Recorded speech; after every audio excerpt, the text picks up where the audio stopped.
یہ کسی نے پوچھا فوٹوگرافی کا، بھائی فوٹوگرافی آپ کے سامنے 24 گھنٹے کیسٹس بنتی ہیں، فوٹو بنتے ہیں، ویڈیو تیار ہوتی ہیں، پوری دنیا میں سے دعوت و تبلیغ کا کام لیا جاتا ہے، تو پھر بھی ہم سے پوچھنے کی گنجائش کوئی رہ جاتی؟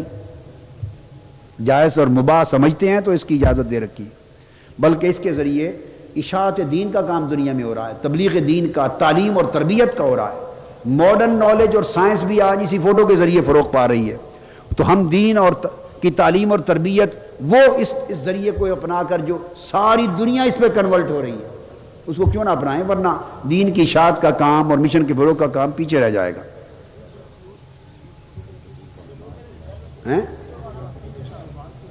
تو بیٹے جب فوٹو مباح ہو گیا تو پھر اس میں دوسری چیز بھی آ جائے، احتیاط کرنی چاہیے کہ اس میں غلط چیز کا تو کاروبار سے بچایا جائے گا بس۔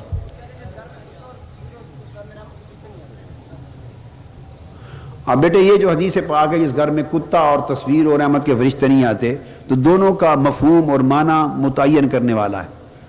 کتا اگر شکاری ہے، کتا اگر شکار کے لیے رکھا پالا ہوا سکھلایا ہوا ہے تو پھر اس حدیث کا اطلاق اس پر نہیں ہوتا، وہ مستثنیٰ ہے۔ جس نے شوقیے کتے رکھے ہوئے ہوں اور پال رکھے ہوں اس پر اطلاق ہوتا ہے۔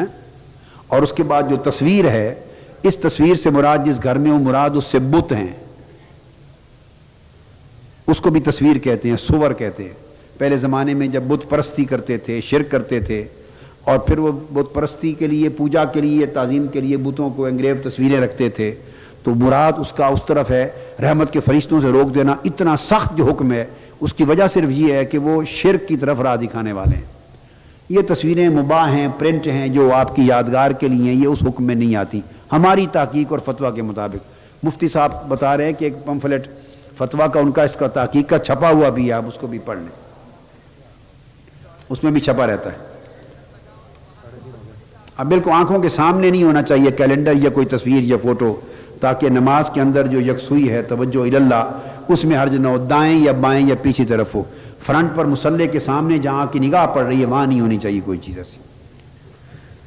کچھ پردے میں رکھنے کی حکمت بھی ہوتی ہے نا۔ آپ نے لیلۃ القدر پا لی، آپ نے تاک راتوں میں جاگے، آپ سب تاک راتوں میں جاگے ہیں کہ نہیں جاگے؟ تو 5 راتوں سے باہر تو نہیں تھی۔ اعتکاف بیٹھنے والوں کو فضیلت اور پریولیج یہی ہے کہ جب اعتکاف میں آتے ہیں تو وہ عبادت کرتے ہیں، اور معتکف کا سونا بھی عبادت، جاگنا بھی عبادت، رونا بھی عبادت، ذکر اذکار بھی عبادت، کھانا پینا بھی عبادت۔ تو آپ نے 10 دن اور 10 راتیں کسی نہ کسی شکل میں عبادت میں گزاری ہیں، تو آپ نے لیلۃ القدر پا لی۔ آپ کا اعتکاف خوشخبری ہے کہ قبول ہو گیا اللہ کی بارگاہ میں، اللہ اور اللہ کے رسول کی بارگاہ میں۔